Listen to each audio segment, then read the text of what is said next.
చూసాడు ఎక్కడ ఉన్నాడని నాకు అతను దగ్గర ఉన్నటువంటి ఒక తాడు ఇసిరేస్తాడు. ఇసిరేటి వల్ల దాన్ని క్యాచ్ చేయాలి. క్యాచ్ చేసినప్పుడు వాళ్ళు లాగుతూ ఉంటాడు. లాగుతున్నప్పుడు నేను నీళ్ళలో బాగా మునిగిపోతాను. ఇలా సేఫ్ జోన్లో తీసుకెళ్ళిపోతాడు. ಅట్లాಗೆ ಸೊ ಈ ಮೂರು ವಿಚಾರಗಳಿರ್ತದೆ. ಸೊ ಇವಾಗ ಅವರು ಟಾರ್ಚ್ ಹಾಕಿ ನೋಡಿದಾಗಲಾಗಲಿ ಅಥವಾ ರಾತ್ರಿ ಸಮಯದಲ್ಲಿ ಯಾರಾದರೂ ಉಳಿದಿರ್ತಾರೆ, ಇವರು ಕೂಗ್ತಾ ಇರ್ತಾರೆ ಹೆಲ್ಪ್ ಹೆಲ್ಪ್ ಅಂತೇಳಿ. ಇವರು ವಿಷಲ್ ಹಾಕಿದಾಗ ಇವರು ಕೈ ಮಾತ್ರ ಹಿಂಗೆ ಏನಾದರೂ ಕಾಣ್ಬೋದು. ಸೊ ಇವರು ಅಲ್ಲಿಗೆ ಹೋಗ್ಲಿಕ್ಕೆ ಆಗಲಿ ಏನೋ ಜವಾಬ್ದಾರಿ. ప్రాంతాలకు వెళ్ళినప్పుడు గిరిజనులు ఎక్కడైతే ఎక్కువగా డోరీ దుప్పటి కానీ చీర కానీ కట్టేసి ఈ డోరీలో వాళ్ళు కూర్చోబెట్టారు. ఇటువంటి సార్ ఇది డోరీ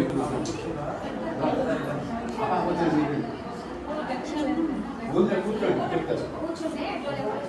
వాళ్ళు ఎక్స్ప్లెయిన్ చేసేవాళ్ళు.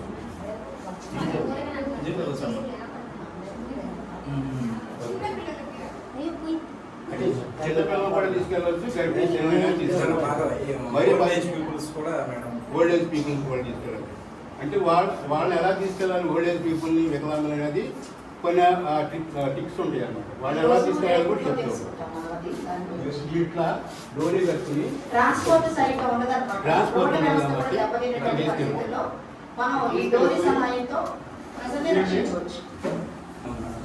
ట్రాన్స్పోర్టేషన్ కట్టింగ్ ఉంటుంది కాబట్టి అప్పుడు ఆ టైం చూస్తే ఆ షార్ట్లో అక్కడ చూడండి మేడం.